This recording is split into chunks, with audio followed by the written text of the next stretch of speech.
ये भी एक इंटीग्रेटेड टास्क है जिसका स्कोर आपको रीडिंग एंड राइटिंग दोनों में मिलता है, बिकॉज बहुत जरूरी चीज है टेक्स्ट को ध्यान से पढ़ना। और इन दिस सेशन मैं आपको प्रैक्टिस करके भी बताऊंगी, एक क्वेश्चन भी बताऊंगी और एक क्वेश्चन आपको करने के लिए दूंगी भी। ठीक है, कनेक्टर्स यूज करके इजीली आप सिंगल सेंटेंस में आंसर लिख सकते हो। अब उसके बाद 4 to 5 मिनट्स में आप आंसर लिख लो एंड 1 to 2 मिनट्स में आप प्रूफ चेक जरूर करो। Hello everyone, I'm Sonam Sandhu from PTE Made Easy, and in this session we are going to focus on PTE writing summarized written text. This is actually an important task. I'll tell you why and I'll also explain you how do you need to do it. I believe you must have gotten to know a few things, but I'll explain you elaborately. This video is going to be in Hindi. If you want to watch the English version of the same video, you may simply go and check the link above. Okay. So that is already available in the PT writing playlist. Now, जब हम summarise written text की बात करें, ये एक ऐसा task है जो कि जिसमें आपको प्रॉपर टाइम मिलता है। आपको 10 मिनट्स मिलते हैं फॉर ईच क्वेश्चन। ठीक है, बहुत बार 2 क्वेश्चंस आते हैं आपके पास समराइज रिटन टेक्स्ट के, पर कभी कभार ऐसा भी होता है कि 1 क्वेश्चन ही आ जाए। तो पर आपको इसके टेंटेटिवली जो स्कोर मिलता है, अगर 2 क्वेश्चंस आए 20 मार्क्स मिलेंगे, अगर 1 आया तो 10 मार्क्स मिलेंगे। बट इस क्वेश्चन में बाकी सारे क्वेश्चंस की जगह टेम्पलेट मत यूज करना। अगर आप क्वेश्चन में टेम्पलेट यूज कर दोगे तो आपको स्कोर नहीं मिलेगा, बिकॉज ऑलरेडी पियर्सन की बुक में क्लियरली मेंशन्ड है that we should not use template in this one. In this session मैं आपको प्रैक्टिस करके भी बताऊंगी, एक क्वेश्चन भी बताऊंगी और एक क्वेश्चन आपको करने के लिए दूंगी भी। ठीक है, so watch the video until the end, तभी आपको बेनिफिट होगा। सो यहाँ पे अगर देखते हैं, स्ट्रेटेजी पे आ जाते हैं, तो हमारे पास एक टेक्स्ट होता है, एक पैसेज होता है समवेयर अराउंड 300 वर्ड्स का। हमें 10 मिनट्स मिलते हैं उसे आंसर करने के लिए। जैसा कि नेम सजेस्ट कर रहा है, क्लियरली हमें वो 300 वर्ड्स की समरी लिखनी है। ठीक है, अब वो जो समरी लिखनी है, इसमें टाइम हमें 10 मिनट्स मिल रहे हैं। इसमें करना क्या है, 3 to 4 मिनट्स में आप ध्यान से रीड करो और अंडरस्टैंड करो। ये भी एक इंटीग्रेटेड टास्क है जिसका स्कोर आपको रीडिंग एंड राइटिंग दोनों में मिलता है, बिकॉज बहुत जरूरी चीज है टेक्स्ट को ध्यान से पढ़ना और समझना, इसीलिए रीडिंग स्किल्स भी इन्वॉल्व है। उसके बाद 4 to 5 मिनट्स में आप आंसर लिख लो एंड 1 to 2 मिनट्स में आप प्रूफ चेक जरूर करो। Always answer in a single sentence, ये मस्ट है कि you have to answer in a single sentence. 5 to 75 word summary as instructed ऐसा बोला जाता है, but 30 to 45 words are enough. So मैं सजेस्ट आपको करूंगी कि 30 to 45 वर्ड्स के बिटवीन लिखो, because you have to answer in a single sentence. इसीलिए मैं आपको सजेस्ट कर रही हूँ। सिनोनिम जरूर यूज करो, पैराफ्रेज करो जहां पे भी पॉसिबल है। अब यहाँ पे कुछ कनेक्टर्स हैं जो कि आप इजीली यूज कर सकते हो। For example that, which, who, as well as, not only but also, and all. ये कनेक्टर्स यूज करके इजीली आप सिंगल सेंटेंस में आंसर लिख सकते हो। अभी तक अगर आप टेम्पलेट यूज कर रहे हो ना इस पर्टिकुलर टास्क के लिए, तो इतना फॉर श्योर है कि आपको स्कोर नहीं मिलने वाला, बिकॉज इसकी फर्स्ट रिक्वायरमेंट ये है कि डू नॉट यूज टेम्पलेट। और अगर आप टेम्पलेट यूज करते हो, will simply be mark 0 here. अगर आप एक सेंटेंस से ज्यादा यूज करते हो, you will be mark 0 here, so वो रिस्क मत लेना। Now, avoid using template in this, rather focus on punctuation and grammatical range. एक तो template मत use करो, focus करो punctuation और grammatical range पे। Find the crux of each paragraph and combine it using discourse marker. सबसे अच्छा तरीका है, अगर let's say 3 पैराग्राफ्स है तो 3 पैराग्राफ्स का क्रक्स देखो। अगर 3 नहीं भी है तो डिवाइड कर लो इस तरीके से कि क्रक्स देखो हर एक पार्ट का, और उसके बाद सिंपली कनेक्ट देम। ठीक है, connect the crux of each paragraph using discourse markers, यानी कि कनेक्टर्स, जो कि मैंने यहाँ पे बताए हैं, डैट विच। अब आ जाते हैं इधर, हमारे पास फर्स्ट हमारा एग्जाम्पल है, let's look at this. And the question is, write the summary of the written text in 10 minutes. Humans have been cultivating chilies for food for 6,000 years। अब हम 10 मिनट्स में ये करते हैं और वो भी अच्छे से। ठीक है, सो चिलीज की बात हो रही है, they have been cultivating chilies for as long as 6,000 years, but we are still learning new things about science behind their heat.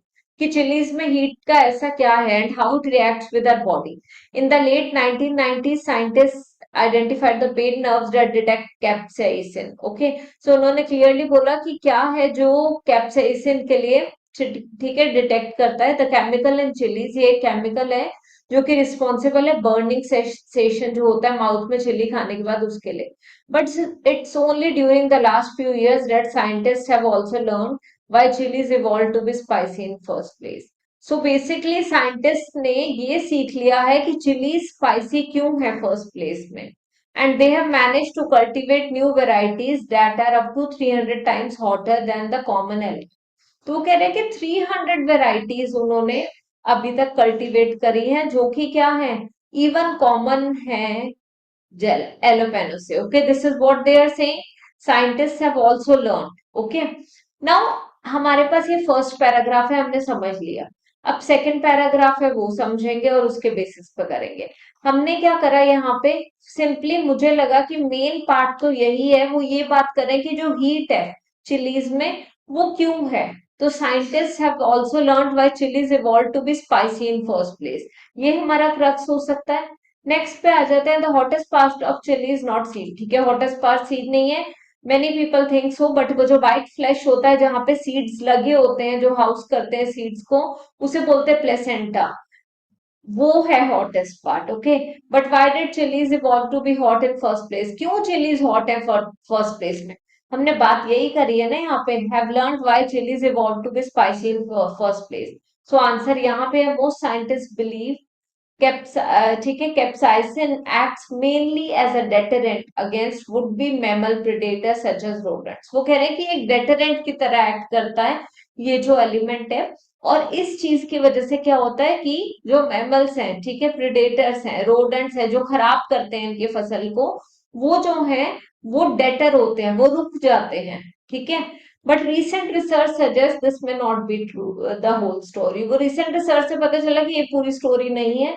US scientists working in Bolivia have studied how hot and mild chilies differ in their susceptibility to a certain harmful fungus.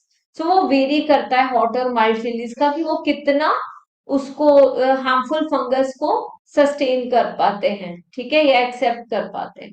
It turns out the hotter the chili the better its defences against the fungus. तो simply उन्होंने बताया इसका reason ये नहीं है कि rodents ना आए, इसका मेन रीजन ये है कि फंगस ही ना लगे. ठीक है, क्योंकि जितनी ज्यादा चिली स्पाइसी होगी उतना कम, ठीक है, उतना ज्यादा उसका डिफेंस मैकेनिज्म होगा, उतना ज्यादा डिफेंस होगा.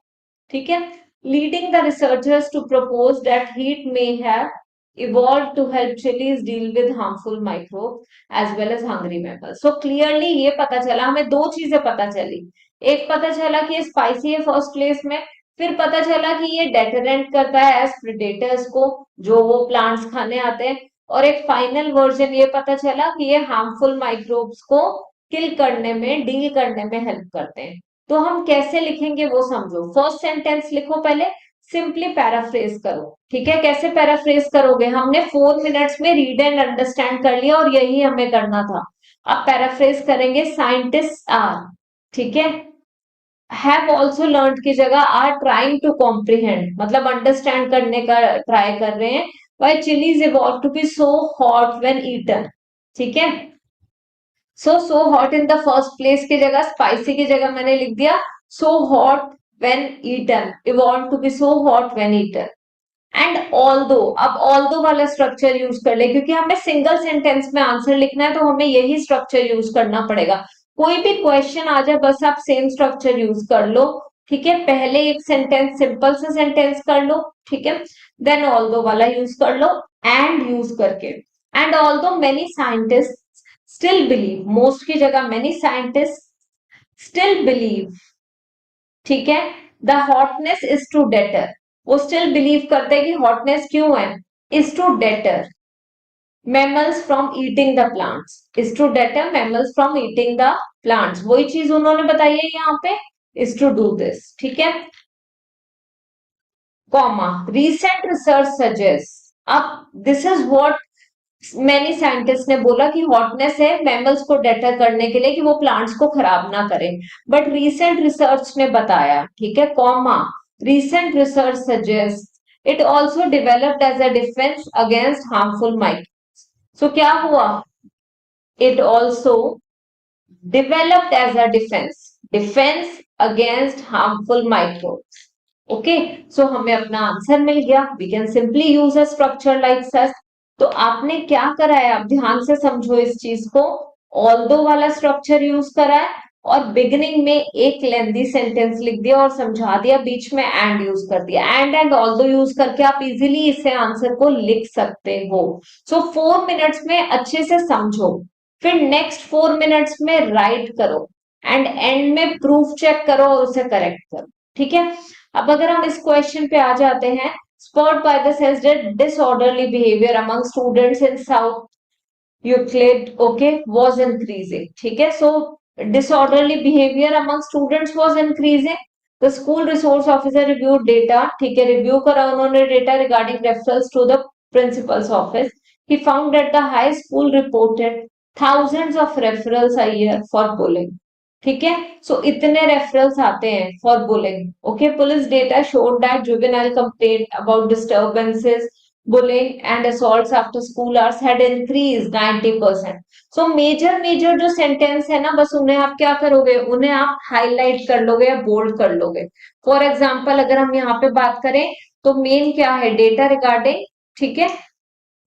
इधर आ जाता है डिसऑर्डरली बिहेवियर, एक ये मेरा इंपॉर्टेंट सा कीवर्ड्स है. ठीक है, उससे कर लिया. थाउजेंड्स ऑफ केसेस आए बुलिंग के. ठीक है. Police data showed that juvenile complaints about disturbances, ये हमारा मेजर सेंटेंस है. After school hours had increase 90% in the last 10 years. सो ये एक सेंटेंस है जो हम लेंगे. फिर रिसर्चर की बात आई है, उन्होंने अपना पॉइंट यहाँ पे बताया है. ठीक है. Survey of all students attending junior high. ठीक है. टीचर्स काउंसलर की बात आई. Finally the south Euclid police department purchased a geographic information system. ठीक है. GIS to conduct crime incident mapping of hotspots within the schools. The main findings, अब यहाँ पे मेन फाइंडिंग की बात आ गई, मतलब कुछ इंपॉर्टेंट है. Pointed to 4 primary areas of concern. ठीक है. सो 4 प्राइमरी एरियाज ये हैं, ये कंसर्न के एरियाज आ गए, ये मेन फाइंडिंग है इसीलिए हम सर्कल कर रहे हैं. The SRO work in close collaboration with social worker and university researcher. ठीक है. अब हमें मेन थिंग पता चल गई क्या क्या वो बात कर रहे हैं. अब इसके बाद वो बता रहे हैं conducted teacher training courses in conflict resolution and bullying prevention. और वो बता रहे हैं कैसे इसे स्टॉप करेंगे. Parent education including mailings with information about bullying and explanation of the new school policy. अब यहाँ पे कोई न्यू स्कूल पॉलिसी आ गई है, सो उसके बेसिस पे से कर रहे हैं. ठीक है. डिस्कशन आ गया. Finally student education included classroom discussions between homeroom teachers and students as well as assemblies conducted by SRO. Okay. इन्होंने सब स्टेशन ओपन करा next to primary hotspot. The Ohio department of education contributed by opening a new training center to provide non-traditional setting for specialized help. So अब क्या हो गया, open हुआ non traditional setting for specialised help. Again important, solution तो यही है ना, new school policy आई और ये ओपन हुआ. School suspension decrease. अब इसके बाद पॉजिटिव्स क्या क्या हुए, डिक्रीज हो गए स्कूल सस्पेंशन 40%. ठीक है. इस तरीके से वो मेन बता रहे. The overall result suggest that school environments were not only safer but that the early intervention was helping at-risk students succeed in. सो ये हमारे मेन सेंटेंसेस हैं. ठीक है. अब मैं आपको सजेस्ट करूंगी, I have told you the main sentence. आप सिंपली वीडियो को पॉज करो, ये फर्स्ट वाला पार्ट ध्यान से देखो. ठीक है. नेक्स्ट वाला पार्ट ध्यान से देखो, फुल पैराग्राफ का.